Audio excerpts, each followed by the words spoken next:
살아계신 하나님 말씀은 구약성경 45장 7절 말씀입니다. 45장 7절. 구약성경 책 71페이지 되겠습니다.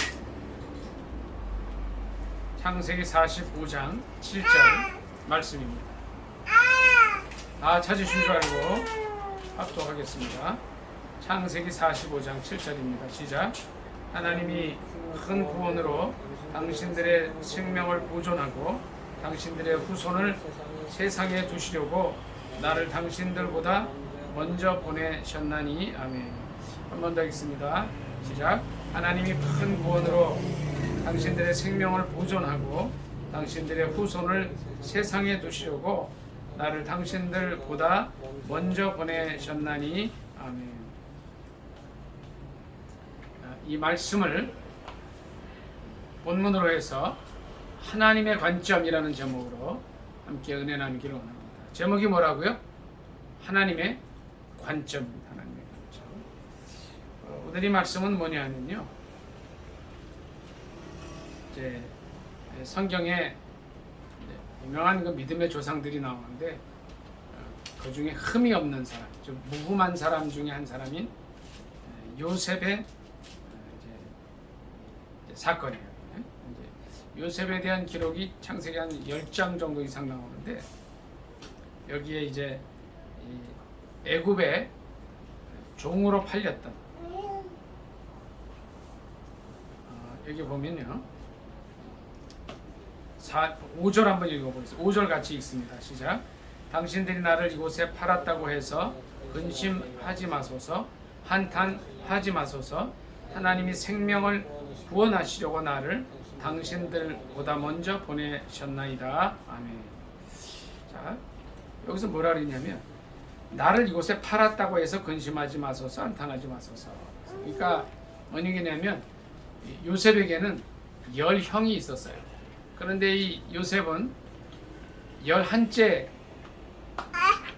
자녀였기 때문에 이제 아버지의 사랑을 실은 독차지했고, 창세기 그 말씀을 좀 잠깐 보겠습니다. 창세기 37장 보겠습니다. 1절부터 4절까지 같이 읽겠습니다. 1절로 4절 같이 있습니다. 시작.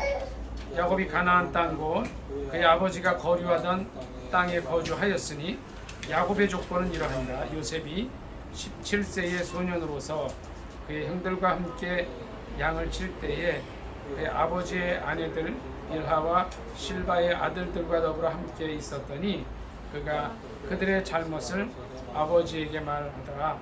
요셉은 노년에 얻은 아들이므로 이스라엘이 여러 아들들보다 그를 더 사랑하므로 그를 위하여 채색 옷을 지었더니 그의 형들이 아버지가 형들보다 그를 더 사랑함을 보고 그를 미워하여 그에게 편안하게 말할 수 없었더라. 그러니까 아버지였던 야곱이 12자녀 중에 11째인 요셉을 특별히 사랑했어요. 그러니까 좀 야곱도 좀 아버지 야곱도 잘못이었던 것이 12아들에게 다 같이 채색을 옷을 입히든가 말든가 해야 되는데, 여기 보니까 37장 3절에 보니까 여러 아들들보다 그를 더 사랑함으로 그를 위해 채색 옷을, 아주 좋은 옷, 뭐 비단 옷, 색동적으로 이거를 요셉한테만 딱 입힌 거예요. 그러니까 편애를 받으니까 화가 난 거예요. 화가. 그래서 이제 그러고 있다가 한 번은 요셉이 꿈을 꾸죠. 어떤 꿈을 꿔요? 요셉이가 이제 요셉이와 형제들이 이렇게 밭에서 단을 묶고 있었는데, 요셉이가 만든 단은 일어서고 나머지 형들이 만든 단은 이 요셉의 단을 중심으로 해서 절을 하는 그런 꿈을 꾼 걸 이제 형제들한테 얘기를 해요. 그러니까 형들이 화가 나가지고, 아니 그러면 내가 우리 왕이 되느냐? 내가 그러니까 제일 큰 형이 볼 때는 11째 동생이니까 우습잖아요. 말도 안 된다. 이제 그런 얘기를 하면서 미워했는데, 또 언젠가는 이제 이 해와 달과 11별이 또 절을 하더라는 거예요. 그러니까 이제 막 형들이 이제는 참을 수가 없는 게 2번이나 꿈을 꿔가지고 해와 달과 11별이 이렇게 요셉에게 절한다, 자기에게 절한다 그러니까 정말 화가 나. 그러다가 형들이 어떻게 해요? 이제 어느 지역에 가서 양을 치고 있을 때 아버지하고 심부름을 시켜요. 그래서 이제 가서 안부도 묻고 이제 다 잘 있는가 이렇게 보고 와라. 그랬더니 아버지의 심부름으로 형들의 안부를 살펴보러 갔던 요셉을 어떻게 해요? 형들이 죽이려고 그러다가 웅덩이에 넣어서 죽여버리려고 했어요. 진짜 죽이려고 그러다가 이제 이 넷째인 유다가 잘 설득해가지고 팔아버렸어요. 팔아버린 것이 바로 이제 이 45장 5절의 사건이죠. 당신들이 나를 이곳에 팔았다고 해서 근심하지 마소서, 한탄하지 마소서. 자, 이 가정에 어떤 문제가 생겼냐면 11채 편애받던 동생 요셉을 미워해서 죽이려고 하다가 팔아버리고 아버지한테는 속였죠. 어떻게 속였어요? 요셉이 입던 옷을 벗겨가지고 양의 피를 묻혀서 아버지 갖다 주니까 아버지 야곱이 어떻게 해요? 막 울면서 내 사랑은 한테 죽었다. 나도 요셉이와 함께 음부로 내려가니까 나도 죽겠다 그러면서 막 위로도 거절하고 하는 그런 사건이 있었죠. 웃기는 집안이 돼버렸어요. 그리고서 이제 오랜 기간이 지납니다. 아마 이때로부터 제가 생각한 데는 팔려갈 때가 18살쯤 됐는데 이때가 아마 한 20년쯤 최소 지난 시점 지났을 때 형들이 오고 형들하고 관계가 들어갑니다. 근데 형들이 왔을 때의 요셉의 위치는 어떤 위치였냐면 애굽의 2인자였어요. 애굽의 왕을 바로라 그러는데 바로 하루 아래에서 애굽을 다스리고 있었어요. 근데 이때 어떤 일이 있었냐면 7년 동안의 큰 풍년이 있었고 그 풍년이 지나서 2년이 흉년이 이어서 왔을 때였습니다. 그때 애굽의 모든 이제 그 애굽 근처 나라에 이게 고대 근동이라고 그러는데 그 나라의 음식물이 2년 동안의 흉년으로 다 떨어졌을 때 요셉의 형들이 요셉을 찾아옵니다. 이러저러한 사건 속에서 이제 요셉이가 1절부터 같이 좀 읽어보도록 하겠습니다. 1절부터 45장 1절 시작. 요셉이 시종하는 자들 앞에서 그 정을 억제하지 못하여 소리질러 모든 사람을 자기에게서 물러가라 하고 그 형제들에게 자기를 알리니 그때와 그때에 그와 함께한 다른 사람이 없었더라. 45장 1절에 비로소 자신을 자기 형들 앞에서 드러냅니다. 근데 이제 요 때는 어땠냐면 자기의 동생 베냐민도 와 있을 때였어요. 11 형제가 이제 다 왔고 요셉이는 애굽의 총리로서 높은 자리에 앉아서 권좌에 앉아서 형제들을 맞이할 때였어요. 그러니까 이 요셉의 형들과 동생 베냐민은 어땠겠어요? 자기가 팔아버린 그 동생, 종으로 미디안 상인들에게 팔아버린 요셉이 총리가 됐으리라고는 전혀 생각지 못하고 있다가 깜짝 놀래죠. 2절부터 5절까지 다 같이 읽습니다. 시작. 요셉이 큰 소리로 우니 애굽 사람에게 들리며 바로의 궁중에 들리더라. 요셉이 그 형들에게 이르되 나는 요셉이라 내 아버지께서 아직 살아 계시니까. 형들이 그 앞에서 놀라서 대답하지 못하더라. 요셉이 형들에게 이르되 내게로 가까이 오소서. 그들이 가까이 가니 이르되 나는 당신들의 아우 요셉이니 당신들이 애굽의 판자라. 당신들이 나를 이곳에 팔았다고 해서 근심하지 마소서, 한탄하지 마소서. 하나님이 생명을 구원하시려고 나를 당신들보다 먼저 보내셨나이다. 아멘. 우리 모세 형제는 요걸 좀 잘 좀 맞춰주세요.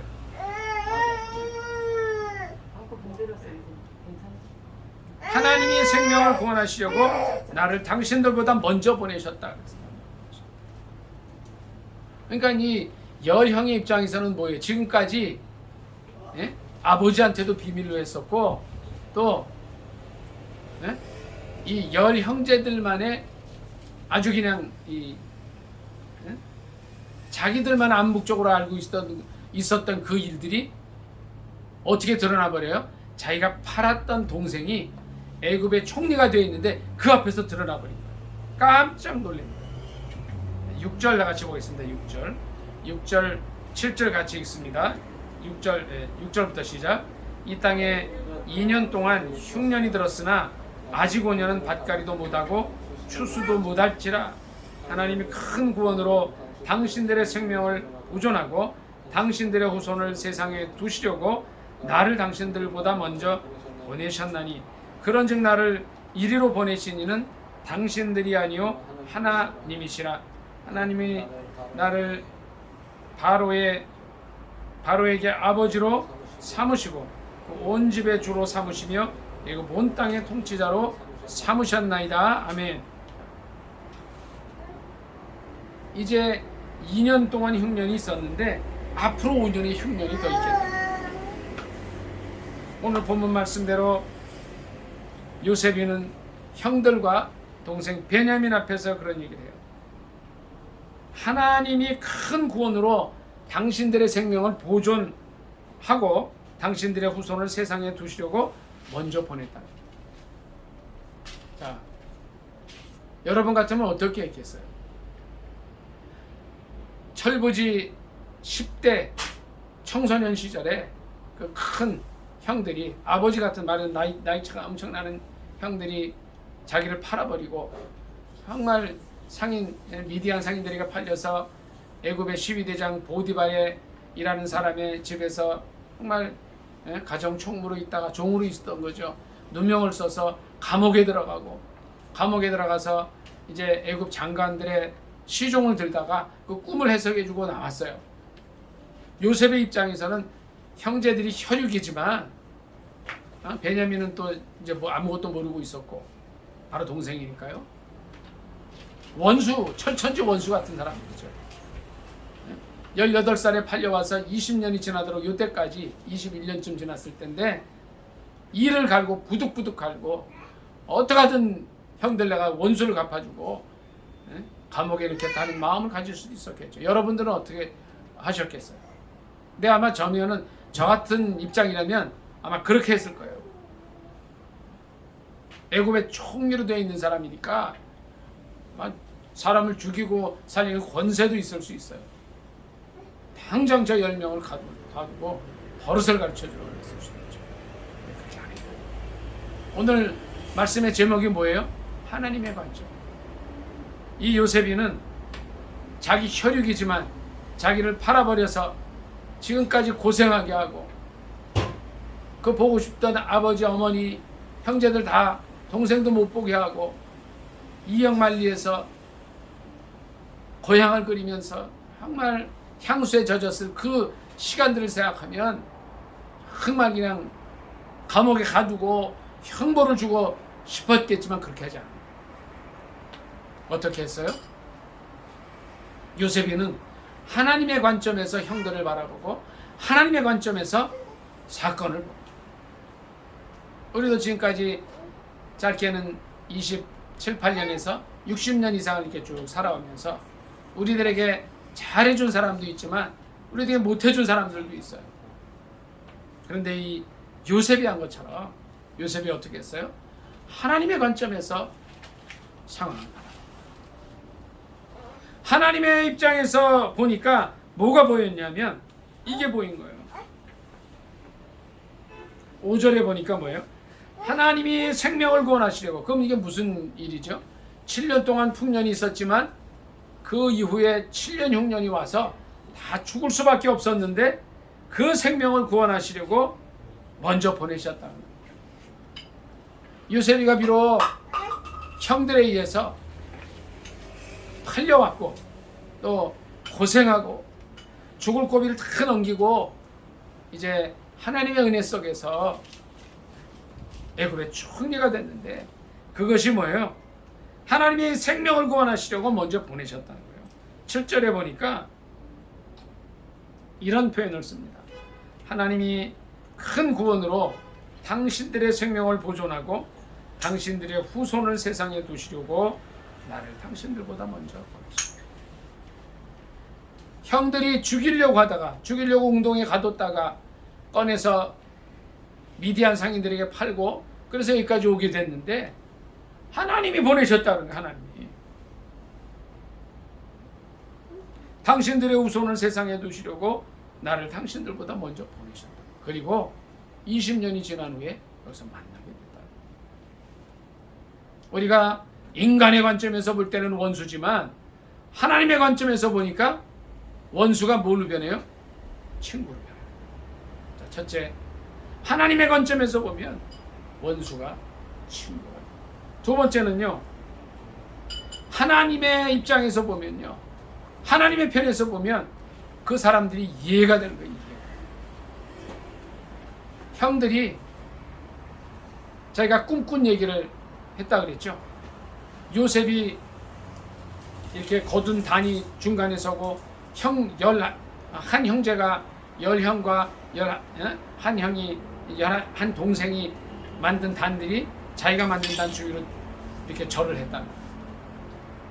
해와 달과 11별이 요셉에게 절을 했다는 이상한 꿈을 얘기하면서 더 미움을 받게 됐죠. 근데 실제 애굽의 총리가 된 요셉에게 이 꿈이 그대로 이루어졌어요. 하나님의 관점에서 볼 때는요, 상대방이 이해가 되는 거예요. 첫째는 뭐라 그랬어요? 원수가 친구로 변한다 그랬어요. 하나님의 입장에서 보면 두 번째는 그 사람이 이해가 돼요. 5절 한 번만 더 읽습니다. 4절 5절 같이 한 번 더 읽습니다. 시작. 요셉이 형들에게 이르되 내게로 가까이 오소서. 그들이 가까이 가니 이르되 나는 당신들의 아우 요셉이니 당신들이 애굽의 판자라. 당신들이 나를 이곳에 팔았다고 해서 근심하지 마소서, 한탄하지 마소서. 여기까지 읽습니다. 세 번째는요, 하나님의 입장에서 보면은요, 하나님의 관점에서 보면 상대방이 포용이 됩니다. 저도 그렇고 이렇게 보면 포용력이 참 부족한 사람인 걸 제가 알아요. 네, 사람들이 다 포용력이 넓진 않아요. 목사가 포용력이 부족하면 여러분들은 더 부족할 수도 있고 또 넓을 수도 있죠. 하나님의 입장에서 보면요, 하나님의 관점에서 보면 상대를 포용할 수 있게 돼요. 첫째 뭐라 그랬어요? 원수가 친구로 돼요. 어떨 때? 하나님의 관점에서. 두 번째는 상대방이 이해가 돼요. 정말 18살 때 형들의 손에 의해서 미디안 상인에 팔려갈 때는 얼마나 힘들고 괴로웠겠어요. 이해가 돼요. 저 형들이 나를 내가 꾼 꿈 때문에 아버지가 나를 편애하는 것 때문에 나만 채색 옷을 사주고 형들은 안 사주고 동생도 안 사줬는데 얼마나 힘들었을까 이해가 돼요. 그리고 여기 있는 5절의 말씀대로 나를 이곳에 팔았다고 해서 근심하지 마소서, 한탄하지 마소서. 상대를 포용할 수 있는. 뭐라 그랬어요? 첫째, 원수가 친구. 두 번째는 하나님의 관점에서 볼 때 두 번째는 뭐예요? 상대방을 이해할 수 있게 돼요. 세 번째는 포용할 수 있게 돼요. 네 번째는 상대방을 사랑하게 돼요. 8절 한번 더 읽겠습니다. 8절 같이 읽습니다. 시작. 그런즉 나를 이리로 보낸 이는 당신들이 아니요 하나님이시라. 하나님이 나를 바로에게 아버지로 삼으시고 그 온 집의 주로 삼으시며 애굽 온 땅의 통치자로 삼으셨나이다. 아멘. 네 번째는요. 첫째는 뭐예요? 원수가 친구로 상대방을 이해할 수 있어요. 포용이에요. 넷째는 상대방을 사랑할 수 있어요. 사랑할 수 있어요. 실은 우리 인간은요, 남을 사랑하기가 참 어려운 존재들이에요. 예수님께서 보혈을 이어서 돌아가시고 십자가에 죽으셨어요. 그 사흘 만에 살아나셨어요. 이것을 무조건적인 사랑이라고 해요. 아가페의 사랑이라고 해요. 우리는 아가페의 사랑을 할 수 있는 그런 자격이 안 되는 자들이고 또 할 수가 없어요. 그런데 하나님의 입장에서 보게 될 때, 하나님의 관점에서 보게 되면 우리도 이 같은 사랑을 할 수 있다는 거예요. 8절 다시 한번 보세요. 나를 이리로 보낸 이는 하나님이시라는데, 이건 무슨 말씀이냐면 상대방을 사랑할 수도 있게 되지만 이 말씀은요, 모든 것이 다 하나님의 허락하에 있다는 거예요. 1945년에 우리나라가 남북으로 갈려져요. 그리고 전쟁이 있었어요. 정말 이 남북이 갈라지는 것도 우리가 원치 않았던 거고요. 또 6.25 전쟁도 원하는 바가 아니었지만 어떻게 보면 이것은 다 하나님의 허락하에 되어진 일이잖아요. 근데 지금 남북이 서로 갈라져서 이제 1945년부터 지금까지 이게 몇 년이죠? 55년 더하기 21년, 76년은 이렇게 나뉘어져 있어요. 근데 이것도 실은 하나님의 허락하심 하에 있다는 거예요. 자, 우리가 남북의 갈라짐과 또 남북이 대치하고 있는 상황을 하나님의 관점에서 보면 뭔가 나올 수 있다는 거예요. 이제 남과 북이 서로 어떻게 하면 사랑할 수 있느냐, 또 남과 북이 어떻게 서로 상생하면서 공존할 수 있는 길을 찾느냐가 여기서 나오는 거예요. 요셉이 하나님의 관점에서 봤을 때 원수가 친구로 변했지만 또 원수가 친구로 변하고 또 형들을 이해하고 포용할 수 있게 됐는데 결국은 이것을 통해서 형들을 사랑합니다.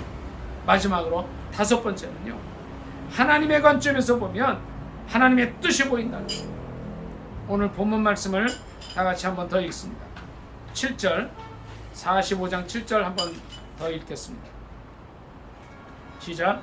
하나님이 큰 구원으로 당신들의 생명을 보존하고 당신들의 후손을 세상에 두시려고 나를 당신들보다 먼저 보내셨느니. 5절 한번 더 읽습니다. 시작. 당신들이 나를 이곳에 팔았다고 해서 근심하지 마소서, 한탄하지 마소서. 하나님이 생명을 구원하시려고 나를 당신들보다 먼저 보내셨나이다. 이 말씀 속에서 우리가 발견하는 것은 하나님의 뜻이, 하나님의 뜻이 뭐예요? 구원이라는 거예요. 9절에 있는 말씀대로 하나님의 큰 구원, 5절에도 하나님이 생명을 구원하시려. 결국은 요셉의 이 사건을 통해서, 요셉은 자기가 18살에 종으로 팔려와서 누명을 쓰고 감옥에 가고 감옥 생활 중에 장관들의 꿈을 해석하고 그 꿈을 해석한 것 때문에 바로 왕의 꿈도 해석하고 결국 그것 때문에 애굽의 2인자인 총리가 되죠. 이 모든 사건 속에서 발견하는 것은요, 하나님의 뜻을 보게 돼요. 우리가 사람의 마음으로만 있게 될 때에는 하나님의 뜻을 볼 수가 없어요. 우리가 날마다 기도해야 하는 이유가, 날마다 일어나면 말씀을 묵상하고 하나님께 나아가는 이유가 뭐예요? 하나님의 뜻을 알기 위해서요. 요셉은 자기의 사건 통해서 어떻게 보면 일개인의 불행한 역사지만 20년 역사를 통하여서 요셉은 그걸 발견해요. 하나님의 뜻을 발견합니다. 오늘 우리의 삶을 통하여서 나를 향한, 우리를 향한 하나님의 뜻이 무엇인가를 발견해야 됩니다.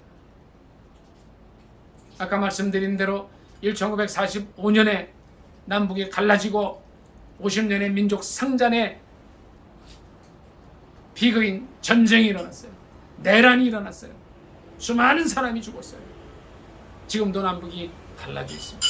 그런데 우리는 이 사건들 속에서 요셉이 자기 개인의 불행한 삶의 역사를 통하여 하나님의 뜻을 발견한 것처럼 나를 향하고 우리를 향하고 우리 민족을 향한 하나님의 뜻을 발견해야 돼요. 저는 그런 생각을 합니다. 이제 남북이 하나님의 은혜 속에서 평화롭게 복음 통일되어서 온 세계로 향한 복음 전파의 민족이 되고 이 땅끝까지 주님의 복음을 전하는 일에 크게 쓰임받도록 하고자 하시는 주님의 뜻이 있다고 믿고 있습니다. 약 390명의 아프간 난민들이 얼마 전에 우리나라 들어와서 이제 격리 기간을 거치고 이제 정착의 시간을 보내고 있습니다. 우리가 함께 이들을 위해서도 기도해야 됩니다. 이 390명 전체가 이슬람의 나라 회교국가 아프간에서 왔지만 우리를 통하여서 하나님의 사랑을 깨닫고 하나님의 뜻을 깨닫고 이제 예수 그리스도를 영접하고 구원 얻어서 이들이 아프간 구원의 초석이 되고 일꾼이 되도록 기도하고 그들을 도와야 할 줄 압니다. 오늘 말씀을 이제 마치기를 원합니다. 요셉은 꿈에도 그리던 혈육들이지만 자신을 애굽에 팔아버린 감옥에 들어가게 했던 장본인인 철천지 원수 형들을 보게 됩니다. 근데 그들을 인간의 관점에서 보지 않고 하나님의 관점에서 볼 때 그 원수 같은 형제들이 친구가 되고 그들을 이해하게 됐고 그들을 포용하게 됐고 그들을 사랑할 뿐 아니라 그들을 향한 요셉 자신을 향한 하나님의 큰 뜻을 발견하게 됐습니다. 우리가 지금 어디에 와 있는지 우리는 잘 모를 수도 있고 또 알 수도 있어요. 하나님만이 우리의 현재의 모습들을 알 수 있습니다. 그러나 처한 곳에서 조금 전에 말씀드린 대로 우리 자신뿐 아니라 이제 우리 민족을 향한 그리고 이 땅에 들어온 390명의 아프간인들을 향한 주님의 뜻을 생각해 볼 수 있기를 원합니다. 요셉이 한 것처럼 인간의 관점에서가 아니라 하나님의 관점에서 우리의 역사와 우리의 모습들을 볼 때 이제 하나님의 뜻을 잘 분별하고 우리 자신이 예수 그리스도로 말미암아 구원 얻을 뿐 아니라 땅 끝까지 이 복음의 이 구원의 복음을 전하는 저 여러분이 되시기를 예수님의 이름으로 축복합니다. 아멘. 우리 45장 7절 한 절 읽고 말씀 마치도록 하겠습니다. 45장 7절 본문입니다. 시작. 하나님이 큰 구원으로 당신들의 생명을 보존하고 당신들의 후손을 세상에 두시려고 나를 당신들보다 먼저 보내셨나니 아멘. 말씀 생각하면서 주의 장 간절히 기도합니다. 주여